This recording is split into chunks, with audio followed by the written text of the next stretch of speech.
Hi, my name is Heather Whitlock, and I bring you greetings from Columbia, South Carolina.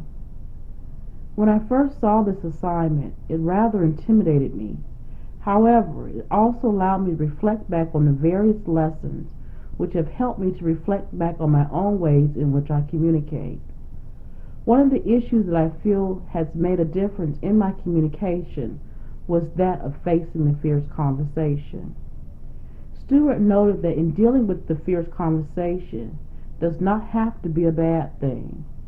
When I think of something fierce, I think of things that are aggressive or intense, and because of my personality, I try to avoid that. But I've learned that when you have a fierce conversation, it can enhance the relationship.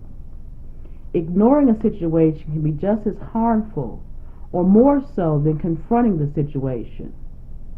At the beginning of the course, if anyone asked me about a fierce conversation, I would have immediately saw it as a negative thing, just if someone would have said the word conflict to me.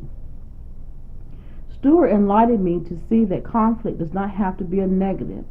However, it depends on the approach that you take. Take a look at this first slide. Communication is something I thought I did well before this course. I was under the assumption that communication was informing another your thoughts and ideas, but in order to have effective communication, it has to be giving and receiving of both parties. As it is noted on the slide, communication derives from the Latin communicare, which means to share. When we are communicating, we are purposely exchanging information and meaning. Communicating is not just verbal, but nonverbal, with such things as body language and behavior. Most times we learn to communicate based on our past experiences and our environment, and we begin to communicate from the time when we are born. When a baby cries, they are trying to communicate a need. I was told by my mother before my eldest child was born that I would learn how to interpret those cries. I couldn't tell the difference. But when he was born, we had a bond. I learned the difference. We were able to communicate even though we weren't using words. As you see on this next slide, there are some factors that contribute to communication. One is the behavior blend. Behavior blending is a combination of trait factors any one individual possesses, a specific personality pattern expressed in the way one acts or feels.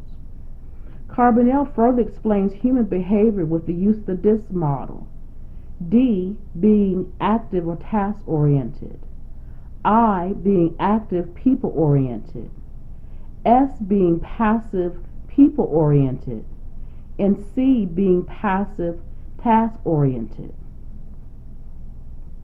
I see myself as an I-C personality, noting that I try to inspire others as well as show an interest in them.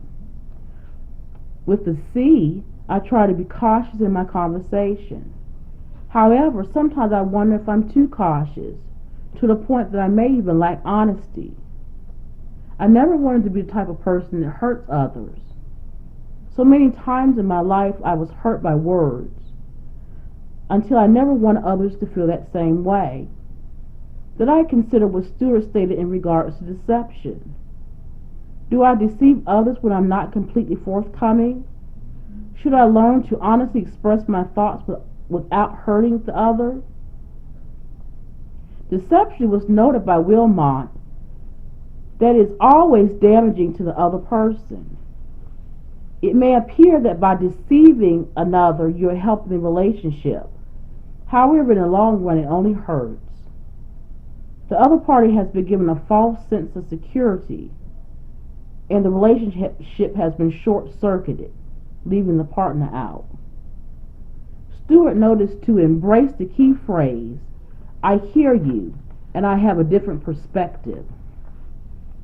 This will help learn to honor the values of both parties, as well as the needs or positions simultaneously.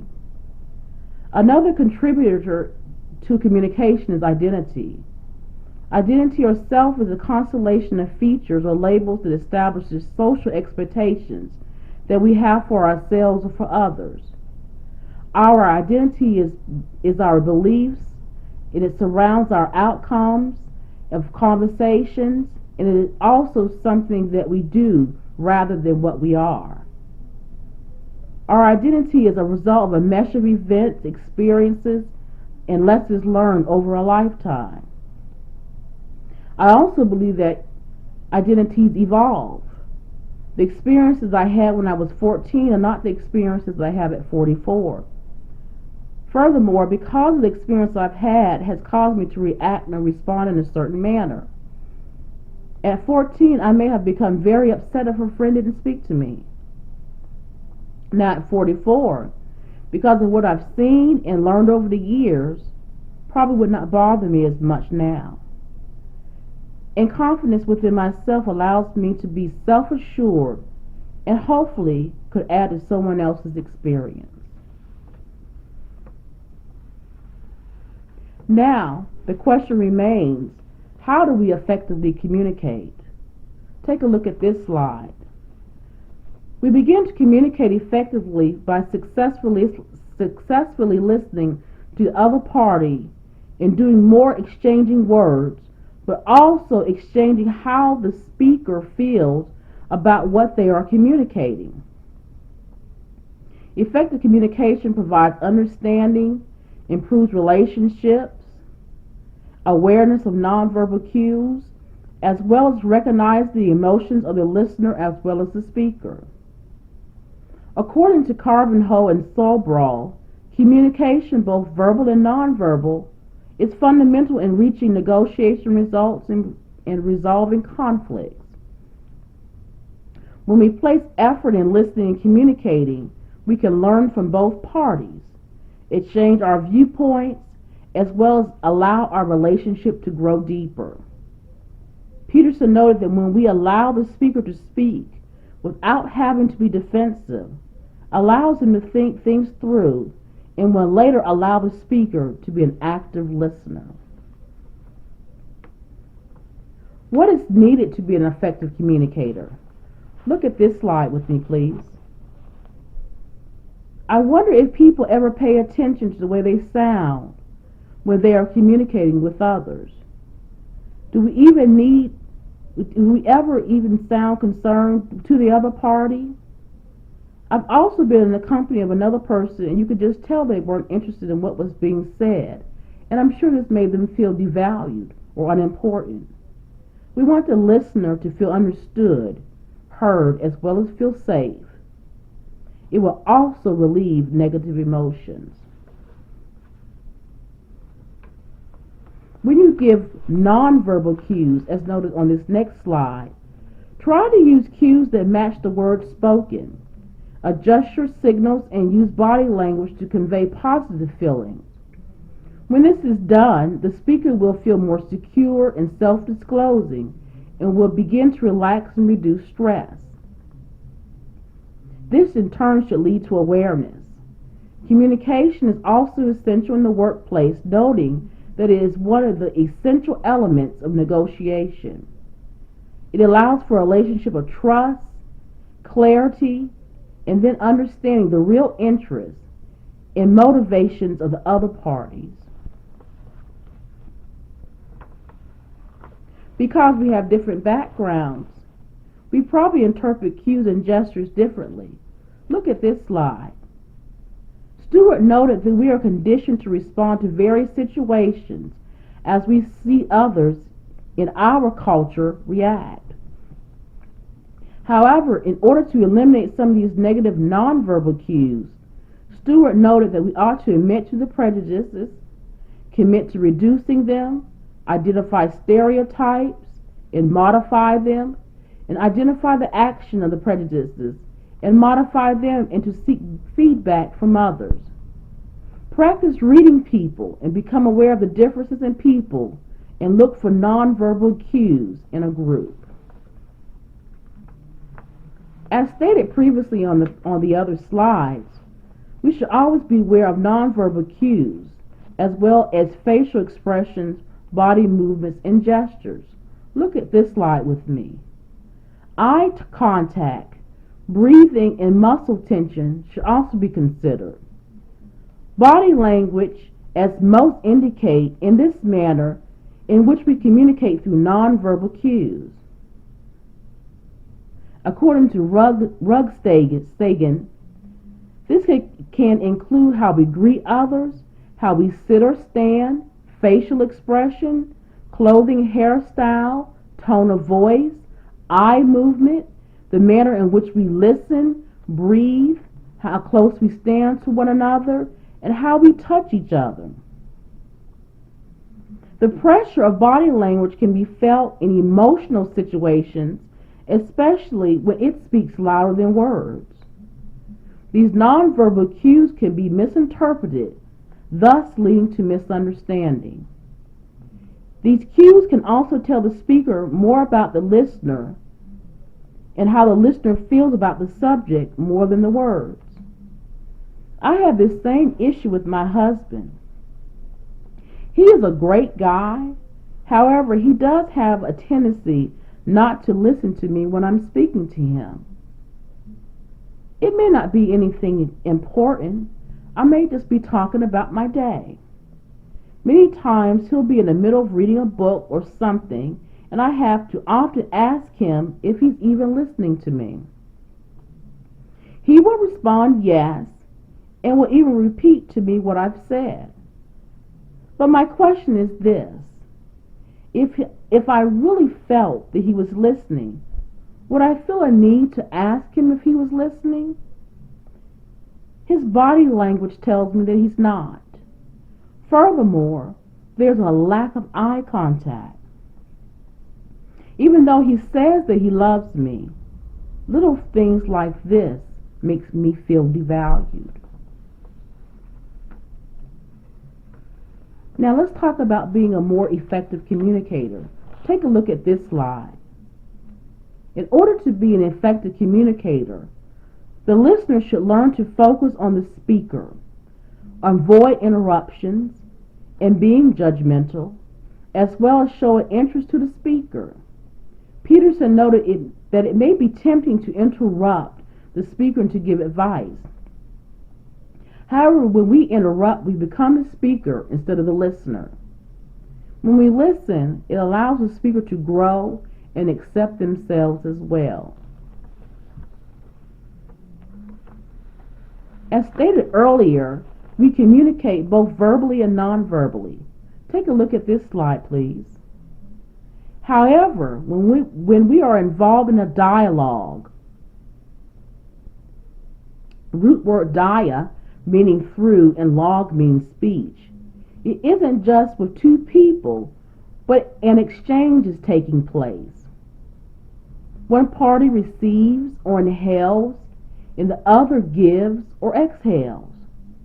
The party that receives based on perception, and the other that exhales does it based on openness or self-disclosure. Also, how they perceive the information is based on their own experiences. Exhaling can leave a person vulnerable, and self-disclosure should only be given if the other party is also willing to disclose. Stewart noted that when we self-disclose, it allows the relationship to go deeper. Every time I come to this thought of Stewart, it reminds me of a post of a fellow classmate. She indicated that over the years she learned not to be as trusting of others because of past hurts. Here, I see this as a twofold issue. One, disclosing to the wrong person, and that of the conflict spiral.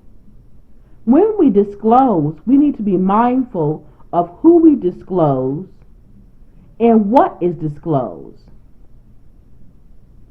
Furthermore, we need to keep in mind that if it's not reciprocated, stop disclosing. The degenerative conflict spiral can be stopped as well by reversing it. Now, We know in some point in time of our life we face stressors. Look at this slide. They can be caused by financial worries, jobs or careers, families or relationships. And with these stressors, we may speak without thinking or considering what was said or how it sounded. I try to teach my children to think before they speak. One may say to that advice that we all think before we speak. However, what I am wanting them to do is to think about the content before they let it cross their lips. However, it will be times when we ourselves will speak prematurely. But we have to remember to recognize the stress, take a moment to calm down, look for humor, be willing to compromise and agree to disagree.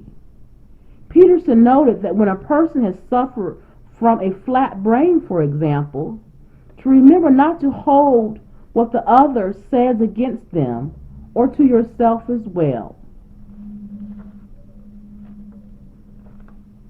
What happens when we face conflict? When someone is offended, naturally we want to defend ourselves. Look at this slide. And with this defense mechanism, we may not speak or react in a positive manner. Peterson noted when our emotions are negatively affected, we can suffer what he calls flat brain syndrome. When we are hurt emotionally, we have a stomach overload, which will expand the stomach beyond normal size. Once the stomach enlarges, it pushes up, causing our heart to turn to brick. This is when we start being open with others, and we can't give or receive suggestions. Then our brain goes flat, which causes defects in our head function, and our thinking is skewed. The skewed brain then affects hearing and vision, and finally our mouth works overtime, spilling out things that would normally not be said if we did not have a flat brain. Things are said back and forth as parties now have flat brains. This leads to the tango. Tango, anyone? Look at this slide with me, please. How do we stop the dance? You stop the dance by stopping the music. Peterson noted 4 goals to counter the flat brain syndrome. 1. Reduce emotional disturbance. 2. Clarify your thinking. 3. Increase confidence. And 4. Build supportive friendships. Using this approach would have been most helpful in the situation of Caleb and Catherine. In the movie Fireproof, it was obvious that they were most concerned with winning the battle instead of the war. Their relationship was like a tug of war, noting that one would dish out insults and the other would give back, and to no one was hearing the other. Not until Caleb wanted to change the music did real change take place. He had to clarify his thinking, reduce emotional disturbances, increase self-confidence by listening with respect before he and Catherine could rebuild their relationship. Also, one should not judge the other party, but allow for the speaker to complete thoughts. Look at this next slide. It also suggests that we should not be an accuser, but to learn to rephrase statements, thus allowing the listener to hear and understand frustrations without feeling that they are the cause of them.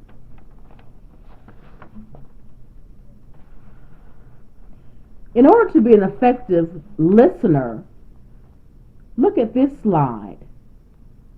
Burley and Allen noted there are 3 levels of listening: empathetic listening, hearing words but not really listening, and listening in spurts. We also have to be aware of listening through filters. This can damage the listening process if one is not careful because, for example, if we listen to others based on our past experiences, our experience may not be another's experience. Therefore, we become biased and disregard certain parts that one may not be able to relate to. Stewart noted that when we take a step back and consider another's experience, we may be able to leave the conversation with a new outlook. Patience will be needed as well as trust, especially when parties have been hurt. That thought brings me again to the situation of a fellow classmate who had issues with disclosing secondary to past hurts. In order to help someone to overcome, we as listeners need to be patient to establish trust, as well as allowing the speaker to speak, because you don't want the listener to become the speaker.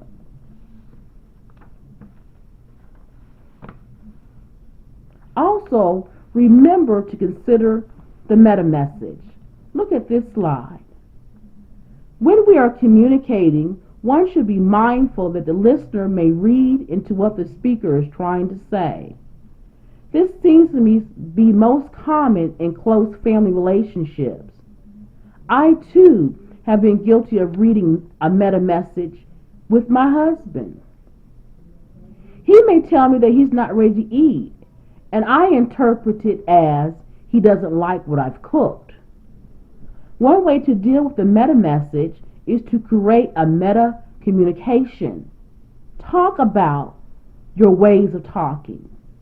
Learn to preface comments.